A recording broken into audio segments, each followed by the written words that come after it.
இந்த சமயத்தில் நான் ரீசெண்டா எனக்கு வந்து ஒரு ஆர்டிகல் படிக்கிற சூழ்நிலை கிடைச்சிச்சு. ஒரு ஆர்டிகல் படிச்சேன். ஆர்டிகல் என்னன்னா, இந்தியாவில் இருக்கக்கூடிய எஜுகேஷன் சிஸ்டம் எந்தெந்த மதத்தை சார்ந்தவர்கள் எந்தெந்த இடத்தில் இருக்கிறார்கள் என்று பட்டியல் இருக்கிறார்கள் என்று நான் படிச்சேன். அது படிக்கும் போது என்ன அறியாம ஒரு மிகப்பெரிய ஒரு கவலை. ஏன்னா இந்தியாவில் ஒரு குறிப்பிட்ட சமுதாயம் ஒன்று இருக்கிறது. அவங்க இந்தியாவில் ரொம்ப கம்மியானவங்க, குறைவானவர்கள். அந்த சமுதாயத்தை தாண்டி ரொம்ப கீழாக நம்ம இஸ்லாமியர்களுடைய படிப்பினுடைய நிலைமை இருக்கிறது என்று ஆர்டிகல்ல போட்டிருக்காங்க. ஆர்டிகல்ல போடும்போது என்னால மனசு ஏற்றுக்க முடியல. அப்ப எப்படி எழுதுறாங்கன்னா, இஸ்லாமியர்களுக்கும் கல்விக்கும் வந்து மிக தூரம். இஸ்லாமியர்கள் படிக்க மாட்டாங்க, இஸ்லாமியர்களுக்கும் அந்த கல்வின்ற விஷயத்துக்கும் மிகப்பெரிய தூரம் இருக்கிறது அப்படிங்கிற ஆர்டிகல்ல கொஞ்சம் பார்க்கும் பொழுதுதான் நான் சிந்தித்து பார்த்தேன். கிட்டத்தட்ட நம்மளுடைய முன்னோர்களுடைய வாழ்க்கையை எடுத்து பார்த்தேன். ஆனால் இன்னைக்கு எப்படி இஸ்லாமியர்கள் அந்த கல்வி தளத்தில் மிகவும் கீழாக இருக்கிறோமோ, அதே போன்று ஒரு காலகட்டத்தில் ஒரு முன்னோர்களுடைய வரலாறை பார்த்தோமே. ஆனால் கிட்டத்தட்ட இந்த பூமியிலே மிகப்பெரிய கல்வி புரட்சி செய்தார்கள் இஸ்லாமியர்கள். ஏகப்பட்ட கல்வி புரட்சி. ஒவ்வொரு ஊரிலும் கிட்டத்தட்ட பல லட்சக்கணக்கான இஸ்லாமியர்கள் கல்வி புரட்சி செய்து கொண்டிருந்தார்கள். நாடு முழுவதும் ஆச்சரியப்படும் அளவுக்கு எப்படி இருந்தாலும் எப்படி முடியுது, ஒரு இஸ்லாமியனால எப்படி இருக்க முடியுது அப்படின்னு ஆச்சரியப்படும் அளவுக்கு, பொறாமைப்படும் அளவுக்கு இஸ்லாமியர்களுடைய அந்த கல்வியுடைய தாக்கம் நம்மளுடைய முன்னோர்களிடம் இருந்தது. கிட்டத்தட்ட இன்னைக்கு நமக்கு தெரியும், மேக்ஸ் அப்படின்னு சப்ஜெக்ட் தெரியும். அந்த மேக்ஸ் சப்ஜெக்ட்ல அல்ஜீப்ரா ஒரு சாப்டர் இருக்கும். அது கஷ்டமான ஒரு சாப்டர். அந்த படிக்கும் போது நமக்கு என்ன இவ்வளவு கஷ்டமா இருக்கு, இவ்வளவு கஷ்டமா இருக்கு. ஆனா அதை புரிஞ்சுக்கிட்டா, அது தெரிஞ்சுக்கிட்டா அதை விட பயங்கரமான விஷயம் எதுவும் கிடையாது மேக்ஸ். ஆனா அப்படிப்பட்ட அல்ஜீப்ரான்ற விஷயத்தை உருவாக்குனதுக்காக அல்-கவாரிஸ்மி என்று சொல்லக்கூடிய ஒரு இஸ்லாமியர் தான். இன்னைக்கு அல்காரிதம் ஒரு கான்செப்ட் இருக்கு. அல்காரிதம் சொன்னா அல்காரிதம் ஒரு விஷயம் இல்லைன்னா இன்னைக்கு எந்த டெக்னாலஜியும் இல்லை. இன்னைக்கு இருக்கக்கூடிய போனா இருக்கட்டும், இன்னைக்கு இருக்கக்கூடிய டிவியா இருக்கட்டும், இன்னைக்கு இருக்க லேப்டாப்பா இருக்கட்டும், அந்த அல்காரிதம் அப்படின்ற ஒரு விஷயம் இல்லைன்னா இன்னைக்கு எந்த டெக்னாலஜியும் இல்லை. அப்படிப்பட்ட அல்காரிதத்தை உருவாக்கணும் யாரு? அல்-கவாரிஸ்மி என்று சொல்லக்கூடிய ஒரு இஸ்லாமிய சகோதரர், ஒரு இஸ்லாமிய அறிஞர்.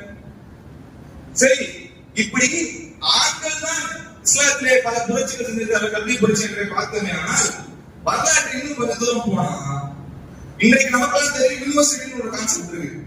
யூனிவர்சிட்டி என்ன பண்றான், பையன் டிகிரி படிக்கிறான், டிகிரி படிக்கிறான், அதுக்கப்புறம் என்ன பண்றான், டிகிரி முடிச்சதுக்கப்புறம் சர்டிபிகேட் கொடுக்குறாங்க, செமஸ்டர் எக்ஸாம் வைக்கிறாங்க.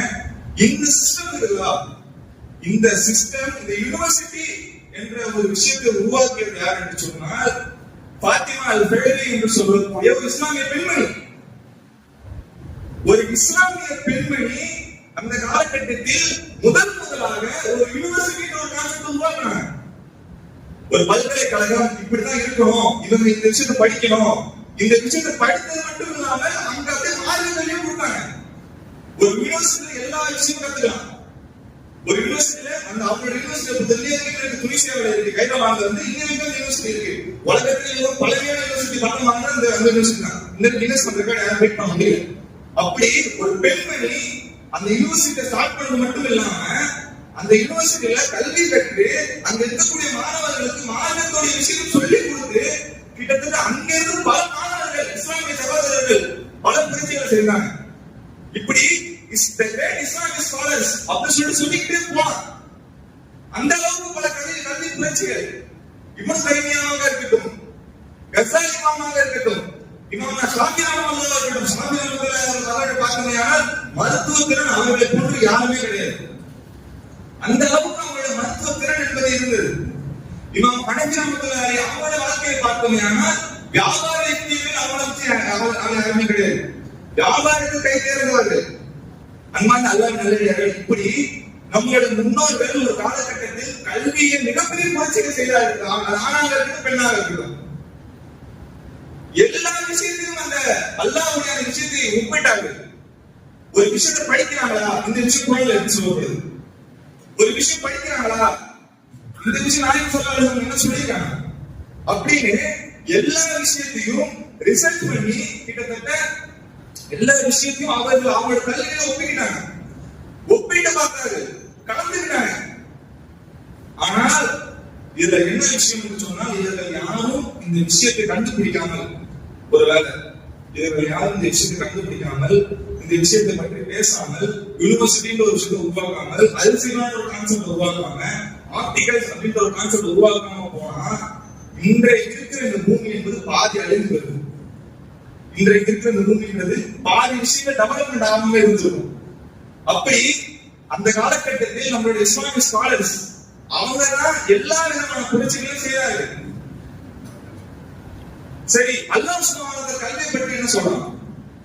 கல்வின்ற விஷயத்தை பத்தி அல்லாஹ் திருமறையில சொல்றான், அல்லதீன ஆமனு மின்கும் வல்லதீன ஊத்துல் இல்ம தரஜா. உங்கள யார் ஈமான் கொண்டவர்களாக இருக்கிறார்களோ, யார் கல்வியாளர்களாக இருக்கிறார்களோ அவர்கள் உடைய தரஜா என்பது உயர்ந்து கொண்டே இருக்கும். எப்படி? ஈமான் உள்ளவர்களாக நீங்க இருந்தாலும் சரி, கல்வியாளர்களாக இருந்தாலும் சரி, உங்களுடைய அந்தஸ்து என்பது உயர்ந்து கொண்டே இருக்கும். அல்லாஹ் சுப்ஹானஹு வ தஆலா திருமறையில சொல்றான். இன்றைக்கு பல விஞ்ஞானிகள் ஆராய்ச்சி செய்யக்கூடிய விஷயம் என்று பார்த்தீங்கன்னா குர்ஆன் தான். ஏகப்பட்ட விஞ்ஞானிகள் குர்ஆன்ல செஞ்சுட்டு இருக்காங்க. ஆனா அப்படிப்பட்ட குர்ஆன் தான் நம்ம டெய்லி ஓதுறோம், தினந்தோறும் அந்த குர்ஆன் தான் ஓதிட்டு இருக்கோம். ஆனா அந்த விஞ்ஞானிகள் சொல்லக்கூடிய விஷயங்கள் எல்லாம் நாம் கேட்கும் பொழுது நம்ம அறியாமே ஒரு சந்தோஷம் வருகிறது, நம்ம அறியாமே ஆச்சரியப்படுகிறோம். குர்ஆன்ல இதெல்லாம் இருக்கா? நான் டெய்லி ஓதுறேன், இந்த விஷயம் நோட் பண்ணவே இல்லையே அப்படின்னு குர்ஆன்ல ஏகப்பட்ட சயின்ஸ் இருக்கு. இதற்கு அல்லாஹ் சுப்ஹானஹு வ குர்ஆன்ல சொல்றான், சூரத்துல் ரஹ்மான்ல சொல்றான், யா மஹ்ஷரல் ஜின்னி வல் இன்சி இன் இஸ்ததாது அன் தன்ஃபுது மின் அக்தாரி ஸமாவாத்தி வல் ஃபன்ஃபுது. நீங்கள் வானத்தை தாண்டி உங்களால் போக முடியும் என்று நினைத்தீர்கள் என்று சொன்னால் நீங்க போங்க. ஃபன்ஃபுது, நீங்க போங்க. வானத்தை தாண்டி உங்களால போக முடியும் அப்படின்னு நினைச்சீங்கன்னா நீங்க போங்க. ஃபன்ஃபுது, நீங்க போங்க. அல்லாஹ் அடுத்த ஆயத் சொல்றான், லா தன்ஃபுது இல்லா பிசுல்தான். அல்லாஹ்வுடைய உதவி இல்லாமல் உங்களால் அந்த இடத்துக்கு போக முடியாதுன்னு அல்லாஹ் சொல்கிறார். அப்ப இத சயின்டிஸ்ட் ரிசர்ச் பண்ணி பார்த்தா என்ன சொல்றாங்கன்னா, நம்மளை பொறுத்த வரைக்கும் அல்லாஹ் நாட்டம் இல்லாம அந்த ஸ்பேஸை தாண்டி போக முடியாது, வானத்தை தாண்டி போக முடியாது. ஆனா ஆராய்ச்சியாளர்கள் ஆய்வு செய்து சொல்றாங்க, அந்த சுல்தான் என்ற வார்த்தைக்கு அவர்கள் அர்த்தம் வைக்கிறாங்க, ராக்கெட் அர்த்தம் வைக்கிறாங்க. இன்னைக்கு ராக்கெட் என்ற ஒரு விஷயம் தான் விண்வெளி வரைக்கும் செல்லுது. ஆனா அல்லாஹ் சுப்ஹானஹு வ தஆலா சூரத்துல் ரஹ்மான்ல அவன் சொல்லிட்டான், நீங்க போகணும்னு நினைச்சா போங்க, ஆனா அல்லாஹ்வோட நாட்டம் தான் செய்ய முடியாது. இப்படி குழந்தை எப்படி உருவாகிறது என்ற போன்ற எல்லா ஆயத்தும் குர்ஆன்ல இருக்குது. மரதல் பக்ரீன் ஏதகியான், இரண்டு கடலும் ஒன்றோடு ஒன்று ஒட்டாது, இரண்டு கடலும் ஒன்றோடு ஒன்று ஒட்டாது என்ற விஷயம் குர்ஆன்ல இருக்குது. கிட்டத்தட்ட மருத்துவத்தை பத்தி குர்ஆன் சொல்கிறது, பல ஆய்வுகளை பத்தி குர்ஆன் சொல்கிறது. கிட்டத்தட்ட அல்லாஹ் சுப்ஹானஹு வ தஆலா 834 இடத்தில் அல்லாஹ் என்ன சொல்றான், நீங்க அதை பார்க்கவில்லையா? ரைட்டுமா, நீங்க அதை பார்க்கவில்லையா? நீங்க அதை யோசிக்கவில்லையா? நீங்க சிந்திக்க மாட்டீங்களா? ஒவ்வொரு ஆயத்துக்கும் இந்த 834 ஆயத்தும் அல்லாஹ் சுப்ஹானஹு வ தஆலா சொல்றான், நீங்க மலை ஏன் இப்படி இருக்குது, ஒட்டகத்துடைய அமைப்பு ஏன் இப்படி இருக்குது, அந்த காய் ஏன் இப்படி இருக்குது, அந்த மரத்துல என்ன இருக்குது, இதெல்லாம் யோசிக்க மாட்டீங்களா? அல்லாஹ் சுப்ஹானஹு வ தஆலா ஒவ்வொரு குர்ஆனுடைய ஆயத்திலும் கிட்டத்தட்ட 834 தடவை சொல்றாங்க. நீங்க பாருங்க, நீங்க அதை செய்யுங்க, அதை பத்தி யோசிங்க, ஏன் யோசிக்க மாட்டீங்க, யோசிச்சு பாருங்க அப்படின்னு அல்லாஹ் சுப்ஹானஹு வ தஆலா தன்னுடைய திருமறையில மிகவும் அழகாக சொல்கிறார். அல்லாஹ் சிந்தித்து பார்க்க வேண்டும். இந்த இடத்துல இஸ்லாமியர்களுடைய மனநிலை மார்க்க கல்வி உலக கல்வி அப்படின்ற ஒரு கான்செப்ட் இருக்கு. ஆனால் எந்த இடத்திலும் மார்க்கம் என்பது கல்வியை பிரிக்கவில்லை. அதுதான் உண்மை. அப்படி என்று சொன்னா நாயகம் ஸல்லல்லாஹு அலைஹி வஸல்லம் அவர்கள் தலபுல் இல்மில் இஸ்லாம் சொல்லிருப்பாங்க. இஸ்லாத்துடைய கல்வின்றது ஆணுக்கும் பெண்ணுக்கும் கட்டாய கடமை சொல்லியிருப்பாங்க. ஆனா ஸல்லல்லாஹு அலைஹி வஸல்லம் சொன்னது என்ன? தலபுல் இல்ம், கல்வி என்றுதான் சொன்னார்களே தவிர இல்மு இஸ்லாம் என்று கல்வி இரண்டாக பிரிக்கவில்லை. அம்மா நல்ல நிலையில அப்படி பிரிக்காமல் போனதுனால்தான் கிட்டத்தட்ட நம்மளுடைய இஸ்லாமிக் ஸ்காலர்ஸ் என்று சொல்லக்கூடிய ஏகப்பட்ட இஸ்லாமியர்கள் அந்த காலகட்டத்தில் புரட்சிகள் செஞ்சார்கள், கல்வி புரட்சிகள் செஞ்சாங்க. அவங்க இருந்ததுக்கு யாருமே கிடையாது. சமீபத்தில் வந்தவங்க யாரு? இந்த யூரோப்பியன் சயின்டிஸ்ட் தான். சமீபத்துல அவங்க இஸ்லாமியர்கள் அவங்க எழுதின அந்த விஷயத்தை எடுத்துக்கொண்டு வந்தவங்க யூரோப்பியன் சயின்டிஸ்ட். அவர்கள் தான் என்ன பண்ணாங்க, இந்த பிரிட்டிஷ்காரங்க தான் என்ன பண்ணாங்கன்னா கிட்டத்தட்ட யூனிவர்சிட்டியில இருக்கக்கூடிய மதரசாக்கள் எல்லாம் தூக்கினாங்க. யூனிவர்சிட்டியில இருக்கக்கூடிய மதரசாக்களை தூக்கினாங்க. நீங்க என்ன பண்ணக்கூடாது, மதரசா நீங்க யூனிவர்சிட்டி நடக்கக்கூடாது, நீங்க தனியா நடத்திக்கோங்க. மார்க்க கல்வின்றது நீங்க இந்த இடத்துல கொடுக்க கூடாது, உலக கல்வியை கொடுக்க கூடாது, நீங்க தனியா கொடுத்துக்கோங்க. அங்கேயே இருக்கிறது அரசாங்க ஒரு சிஸ்டம், அங்கே தான் அரசாங்க சிஸ்டம் தவிர என்னைக்குமே கல்வின்றது இஸ்லாத்தை பொறுத்து இரண்டாக பிரிக்கப்படவில்லை. நாயன்மார்கள் சொல்லுகிறார்கள், நீங்கள் பயனுள்ள கல்வியை கற்றுக்கொள்ளுங்கள். நீங்கள் பயனுள்ள கல்வி, எந்த கல்வி உங்களுக்கு பயனளிக்கிறதோ அந்த கல்வியை கற்றுக்கொள்ளுங்கள். இப்ப உங்க மனசுல எல்லாம் ஒரு கேள்வி வந்திருக்கும், ஒரு விஷயம் வந்திருக்கும். அப்படி வரலன்னா நீங்க யாரும் பயனாளர் நினைக்கிறேன். அந்த மாதிரி நல்ல நிலையிலே நாம் இப்போ என்ன செய்யணும்? எப்படி நம்ம முன்னோர்கள் கல்வி புரட்சிகளை செய்தார்களோ இந்த காலகட்டத்தில் இஸ்லாமியர்கள் நாம் எல்லாம் கல்வியை பின்தங்கி இருக்கிறோம். இதற்காக நாம் என்ன விஷயம் செய்ய வேண்டும்? நல்ல நம்மளோட பிள்ளைகளுக்கு நாம் ஒழுங்கான முறையில் சொல்லி வளர்க்க வேண்டும். நம்மளோட பிள்ளைகளுக்கு அப்படின்ற ஒரு விஷயத்தை சொல்லி வளர்க்கணும்.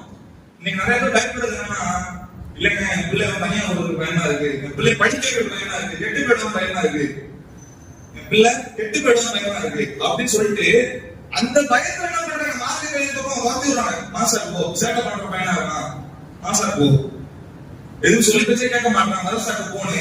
அப்படிதான் என்ன பண்றாங்க இன்னைக்கு காலகட்டத்தில் பெற்றோர்கள் அரசாங்க பக்கம் பிள்ளைகளை துரத்தி விடுறாங்க.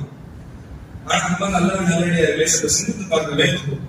மார்க்க கல்வி என்பது நம்மளுடைய பிள்ளைகளுக்கு பிறப்பிலிருந்து வாழ்ந்து கொண்டு வர வேண்டும். இங்கிலீஷ்ல ஒரு வார்த்தை இருக்கு, அதனால சாரின்னு சொன்னீங்கன்னா எந்த ஒரு எவ்வளவு பேர் சாரி அப்படின்னா சில விட்டுருவாங்க. அந்த மாதிரி மனதில் உள்ளவர்கள். அதே மாதிரிதான் நம்மளுடைய இஸ்லாமியர்களுக்கு ஒரு விதமான காலம் மந்திரம் இருக்குது. அதுதான் இஸ்லாமிய அல்லாஹ் போதுமானவன், அல்லாஹ் போதுமானவன். இந்த விஷயத்தை நம்மளுடைய பிள்ளைகளுக்கு சொல்லிக் கொடுத்து வளர்ந்து, அல்லாஹ் போதுமானவன் என்ற விஷயத்தை உங்க பிள்ளைகளுக்கு சொல்லிக் கொடுத்து வாங்க, உங்க சகோதரருக்கு சொல்லிக் கொடுத்து வாங்க. தொழுகை எதனால தொழுகிறோம், தொழுகை எதனால தொழுகிறோம், கடமையால தொழுகிறோம் அப்படின்னு நம்ம பிள்ளைக்கு சொல்லிக் கொடுத்தா அவன் ஒரு கட்டம் வரைக்கும் அவன் செய்வான். அவனுடைய பக்கத்திற்கு ஆக ஆக ஆக எதுக்கு தொழுகிறோம், கடமை தானே, செஞ்சா பாத்துக்கலாம் அப்படின்ற மனநிலையை தள்ளி வருவாங்க.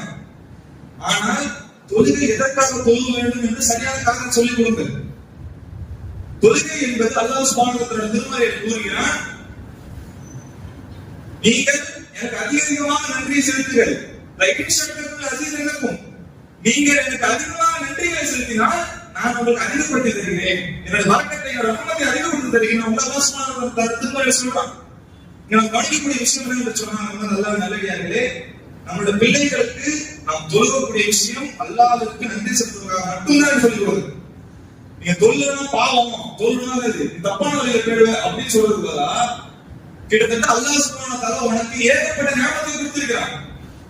உன்னையே அறியாம உன்னை பார்க்கக்கூடிய திறனை கொடுத்திருக்கிறான், நடக்கக்கூடிய காலம் கொடுத்திருக்கிறான், உண்ணுவது நல்ல உணவு கொடுத்திருக்கிறான், உடுத்துவது நல்ல உடையை கொடுத்திருக்கிறான். ஏன் தங்கறதுக்கு எத்தனை நம்மளோட வீட்டை தங்க பார்க்க செய்யறோம். அவங்களுக்கு மத்திய அல்லாஹ் சுப்ஹானஹு வ தஆலா ஒன்னு என்ன பண்ணிருக்கான், நல்ல ஒரு வீட்டை தங்க வச்சிருக்கான். இதுதான் அல்லாஹ்வுடைய ஞானம். அல்லாஹ்வுடைய ஞானத்தை நாம் எடுத்தோமே ஆனால் கிட்டத்தட்ட அந்த ஞானத்துடைய அமலிலிருந்து போய்கொண்டே இருக்கும். நாம் சிந்திக்கக்கூடிய விஷயம், அல்லாஹ் நம்மளை அறியாமல் நமக்கு ஏகப்பட்ட ஞானத்தை தந்திருக்கிறான். அதனால் நாம் அல்லாஹ்விடம் அதிகமாக நன்றிகளை செலுத்தக்கூடிய சூழலை நாம் இருந்து கொண்டு இருக்கிறோம். அல்லாஹ் நல்லடியார்கள், நம்மளுடைய பிள்ளைகளுக்கு நாம் சொல்லிக் கொடுக்கக்கூடிய விஷயம் என்னன்னு சொன்னால், அல்லாஹ் நம்மோடு இருக்கிறான். அவர்களும் ஸல்லல்லாஹு அலைஹி வஸல்லம் அவர்களும் குறைய மாட்டேங்கிறாங்க. சுத்தி எதிரிகள் வந்துட்டாங்க, சுத்தி எதிரிகள் வளைச்சிட்டாங்க. கொஞ்சம் அந்த இடத்துல எல்லாருக்கும் பயம் இருக்கும். அப்படிதான் அபூபக்கர் எல்லாம் பயந்தாங்க, அப்படிதான் அபூபக்கர் எல்லாம் பயந்தாங்க. அந்த நேரத்தில் ஸல்லல்லாஹு அலைஹி வஸல்லம் சொன்னார்கள், அபூபக்கரே பயப்படாதீங்க, பயப்படாதீங்க, என்னதான் காணும், சரி அது நம்மளோட இருக்கலாம், பயப்படாதீங்க அப்படின்னு சொன்னாங்க. இப்படி நம்மளுடைய பிள்ளைகளுக்கு பிறக்கும் பொழுதே அந்த வளரும் பிள்ளைகளுக்கு நான் சொல்லிக் கொடுக்கக்கூடிய விஷயம், படிக்க போவதா நீ படி. இன்றைக்கு இஸ்லாமியர்கள் எத்தனையோ நபர்கள் என்னது உலகக்கல்வி படிக்கிறாங்க, உலகக்கல்வி விஷயத்தை படிக்கிறாங்க. கிட்டத்தட்ட பாக்குறது யூஜி முடிக்கிறாங்க, பிஜி முடிக்கிறாங்க, மாஸ்டர்ஸ் முடிக்கிறாங்க, அதுக்கப்புறம் பிஹெச்டி, எம்ஃபில், டாக்டரேட் பட்டெல்லாம் வாங்குறாங்க. அந்த வாழ்க்கையை பார்த்தீங்கன்னா நல்ல இடத்துல ப்ரொஃபஷனலாக உட்கார்ந்துறாரு. பரிதாப நிலை, அவர் குரான் வருது, அதான் பரிதாப நிலை. அவருக்கு குரான் வருது, குரான் அவர் தெரியல.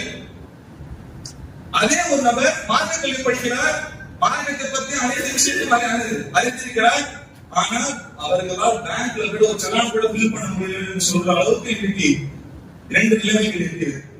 அப்ப நான் சொல்றவர்களுடைய விஷயம் ஒன்றுதான், கல்வி என்பது ஒன்றுதான்.